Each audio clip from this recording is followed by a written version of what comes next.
Shalom. Praise the Lord आप सभी को। मैं एक बार फिर से मसीह यीशु के नाम में आज हमारी मसीह की देह से एक बात को बातचीत करना चाहती हूँ, जो कि है समझौते का पाप। एक तरीके से हम सभी जानते हैं कि हम सभी जब अपने मसीह जीवन की शुरुआत करते हैं, तब ये जो समझौते का पाप है या समझौते की एक बात है ना, ये हर एक मसीह भाई बहन व्यक्ति के जीवन में ना दस्तक देती है। और जब ये दस्तक देती है ना, तब कई बार एक मसीह भाई एक मसीह बहन ना उसमें गिर जाते हैं। तो ये कॉम्प्रोमाइज़, ये समझौता कैसा हो जाता है कि जहाँ पर हम परमेश्वर की आज्ञा का पालन पीछे करते हैं और मनुष्य की आज्ञा का पालन पहले करते हैं। जहाँ पर हम मनुष्य को पहले खुश करने लग जाते हैं और परमेश्वर को बाद में खुश करने लग जाते हैं। जहाँ पर हम एक तरीके से ना परमेश्वर को मनुष्य को अपने जीवन में प्राथमिकता देते हैं, ना कि परमेश्वर को। तो ठीक यही समझौते की जो बात है ना, ये मेरे जीवन में घटी। समझौते का पाप है जो मुझसे भी हुआ। तो मैं उस समय की बात को आपसे बातचीत करना चाहूँगी कि जब ये समझौते का समय आया ना, तब मैंने ना इसे अपने जीवन में इजाज़त दे दी। और जब मैंने इजाज़त दे दी ना, तब मैंने अपने और परमेश्वर के बीच में उस अंतर को देखा, जो मुझे लग ही नहीं रहा था कि कभी ख़त्म होगा। जब समझौते का ये समय मेरे जीवन में चल रहा था ना, तब मेरे मन में ना मैं खुद को लेकर एक तरीके से ना घृणा कर रही थी कि अरे दीप्ति, तूने ये क्या कर दिया? क्या तुझे प्रभु यीशु से प्यार नहीं है कि तूने इतने समझौते में अपना समय दे दिए, या उसमें तू फिसल गई करके। तो ये समझौते के कारण ना मैंने अपने और परमेश्वर के बीच में एक डिस्टेंस को मेंटेन किया हुआ देखा। और ये परमेश्वर की तरफ से नहीं था, लेकिन ये मेरे समझौते के पाप ने अपने आप वो दूरी ला दी थी। तो जहाँ पर ऐसा हो रहा था कि मैं भले प्रार्थना करने बैठ गई थी, लेकिन मैं परमेश्वर की उपस्थिति को नहीं महसूस कर पा रही थी। भले मैं बाइबल पढ़ रही थी, लेकिन बाइबल में जैसे प्रभु पहले मुझसे बातचीत करते थे ना, वैसे मैंने प्रभु को मुझसे बातचीत करते हुए नहीं देखा। मैंने ये भी जाना कि कहीं ना कहीं जब इस समझौते का पाप मेरे जीवन में, जिसके साथ मेरी मुठभेड़ चल गई थी ना, तो जब ये चल रहा था मेरे जीवन में, तब मैंने देखा कि कई बार मैं उठी और गिरी, लेकिन हर समय मेरे कान में बस एक ही आवाज़ आती थी कि दीप्ति, परमेश्वर ने आप पर हार नहीं मानी, आप भी हार मत मानो। तो मुझे समझा कि मेरी ना एक तरीके से ये मुठभेड़ चल रही है, कि जहाँ पर मैं समझौते के नेचर से ना बाहर आना चाह रही हूँ, लेकिन कहीं ना कहीं वो अब हमारे शरीर में इतना ज़्यादा आ जाता है ना कि हम उससे खुद निकल नहीं पाते हैं। तो इस बात को लेकर ना मैं परमेश्वर के सामने रोने लगी। इस बात को लेकर मैं परमेश्वर के सामने अपनी प्रार्थनाओं को लाने लगी कि प्रभु, मुझे ये समझौते का जीवन नहीं जीना है। मुझे ये समझौते में ना बिल्कुल भी किसी रीति से अपनी भागीदारी नहीं देनी है, क्योंकि प्रभु, ये समझौता आपके और मेरे बीच में ना बहुत ज़्यादा डिस्टेंस को ला रहा है, जो मुझसे सहन नहीं हो पा रहा है। मैं सच में आपसे कहती हूँ कि जब ये समझौते का दौर चल रहा था ना, तब मैं अंदर से इतना ज़्यादा टूट रही थी।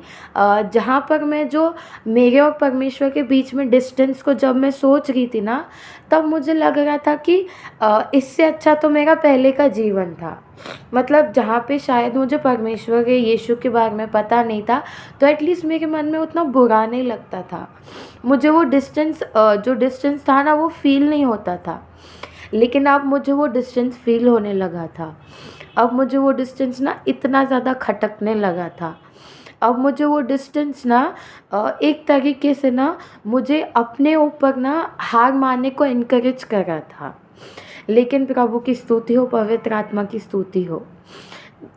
जैसे वचन में लिखा गया कि प्रभु यीशु मसीह इसीलिए ही आए ताकि हमें हमारे पाप से बचाए। आमेन। तो इसी वचन को फिर मैंने अपने जीवन में सक्रिय होते हुए देखा, जहाँ पर प्रभु यीशु ने मुझे इस पाप के ऊपर विजय दिलाया, जहाँ पर उन्होंने मुझे मदद किया ताकि मैं इस कॉम्प्रोमाइजिंग नेचर से बाहर निकलूँ। तो जैसे मैं इस कॉम्प्रोमाइजिंग नेचर से बाहर निकली ना और निकल गई थी, तब मैंने अनुभव किया कि जिस बात से मैं लड़ाई कर रही थी ना, वही बात मेरे जीवन में फिर से आ रही थी ताकि मेरी टेस्ट हो। जैसे हम सभी जानते कि स्कूल्स में एग्ज़ाम होती है ताकि पता चले कि बच्चे ने उस एग्ज़ाम में अच्छे मार्क्स लाए कि नहीं है, लाए हैं या वो उस लेवल से आगे आया है कि नहीं। तो ठीक वैसा ही मेरे जीवन में हुआ।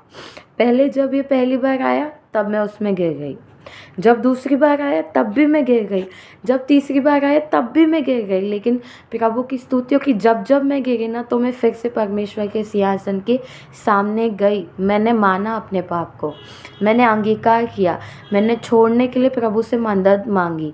तो जैसे फिर मैं इससे बाहर आई, प्रभु ने अपना अनुग्रह प्रदान किया ना, तब मेरा युद्ध का क्षेत्र वही रहा।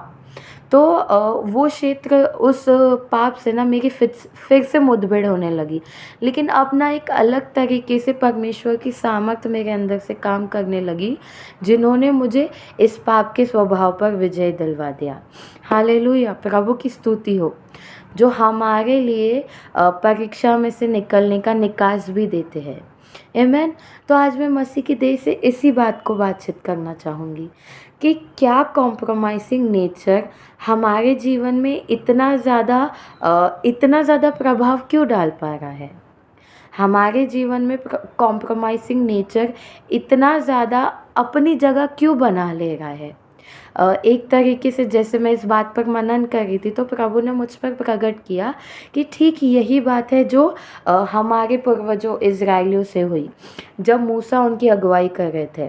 तो जब मूसा उनकी अगुवाई कर रहे थे ना, तो इब्रानियों में एक जगह पे वचन में लिखा गया जो मैं पढ़ना चाहूँगी, इब्रानियों 3, उसमें मैं आपके लिए 17 से पढ़ना चाहूँगी।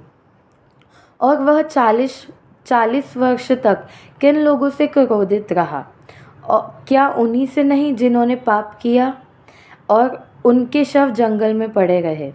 और उसने किनसे शपथ खाई कि तुम मेरे विश्राम में प्रवेश करने ना पाओगे, क्या केवल उनसे नहीं जिन्होंने आज्ञा ना मानी। अतः हम देखते कि वे अविश्वास के कारण प्रवेश ना कर सके। तो यहाँ पर प्रभु ने इस वचन के द्वारा मुझसे बातचीत की, जहाँ पर उन्होंने मुझ पर प्रकट किया कि जब एक व्यक्ति के जीवन में कॉम्प्रोमाइज़िंग नेचर आ जाता है ना, तब उसे परमेश्वर की योजना पर विश्वास नहीं रहता है। तब उसे ना परमेश्वर की योजना ना आधी अधूरी लगती है अपने जीवन में। उसे लगता है कि जो वो अभी के अपने कॉम्प्रोमाइज़िंग नेचर में ना, वो उतना ही उसके लिए काफ़ी है। लेकिन मैं आपसे यहाँ पर एक और बातचीत करना चाहूँगी कि जो लोग इससे मुठभेड़ कर रहे होते हैं, अभी जैसे वचन में लिखा गया कि हम अंश करके बदलते हैं, तो अंश करके बदलने के भाग में जब ये बात हमारे सामने आती है, एक सच्चे विश्वासी के सामने आती है, और जब वो इससे लड़ता रहता है ना, तब उसका मन ना उसे इस बात से ना पूरा बैलेंसिंग बनाने के लिए ना कहता है। वो उसे हमेशा कहता है एक तीर की तरह, जैसे एक तीर चुभता है ना, तो अंदर से विवेक बात करता है कि ये गलत है करके। तो ऐसा जो एक व्यक्ति है ना, वो परमेश्वर से अनुग्रह प्राप्त कर लेता है। लेकिन एक व्यक्ति जो कॉम्प्रोमाइज़ कर लेता है ना, वो फिर परमेश्वर के विश्राम में प्रवेश नहीं करने पाता है। क्यों? क्योंकि उसने परमेश्वर के विश्राम में प्रवेश इसलिए नहीं किया क्योंकि उसने अविश्वास रखा। क्या अविश्वास रखा कि परमेश्वर की आज्ञा जो है ना, वो उसकी भलाई के लिए नहीं है, लेकिन वो उसके हानि के लिए एक तरीके से। आमेन। तो ये बात का सामना मैं देखती हूँ हमारे मसीह भाई बहनों में कि वो इस बात का सामना करते हैं। लेकिन मैं आपसे आज इस बात के सॉल्यूशन को लेकर बातचीत करना चाहूँगी, जो कि वचन में दूसरे पत्रस और वचन पहला, उसमें वचन 19 में लिखा गया है, हमारे पास भविष्यद्वक्ताओं का वचन है और वह इस घटना से दृढ़ ठहरता है। मैं यहाँ से आप सभी का ध्यान खींचना चाहूँगी। तुम यह अच्छा करते हो जो यह समझकर उस पर ध्यान करते हो कि वह एक दिया है जो अंधियारे स्थान में उस समय तक प्रकाश देता रहता है जब तक कि पौ ना फटे और भोर का तारा तुम्हारे हृदयों में ना चमक उठे। आमेन। तो जब मैं अपने इस पाप से मुठभेड़ कर रही थी ना, तब मैंने हमेशा जैसे परमेश्वर की आवाज़ को सुना, वो मुझे कह रहे थे कि हार मत मानो। तो मैंने जाना कि वो जो उनकी आवाज़ थी ना, वो मेरे जीवन में एक दिए की तरह थी। तो वो दिए की तरह ना उस अंधियारे समय में, मतलब मेरे युद्ध के समय में ना, मुझे उजियाला देता रहा, ताकि मैं पूरी रीति से ना उसके अधीन या उसके वश में ना हो जाऊँ। तो फिर जैसे इस दिए ने अपना काम किया, और जब तक पौ ना फटा, मतलब जब तक सुबह ना हुई ना, तब तक उस वचन ने, तब तक यीशु मसीह ने मुझे उस अंधियारे स्थान में अपने दिए के द्वारा प्रज्वलित रखा।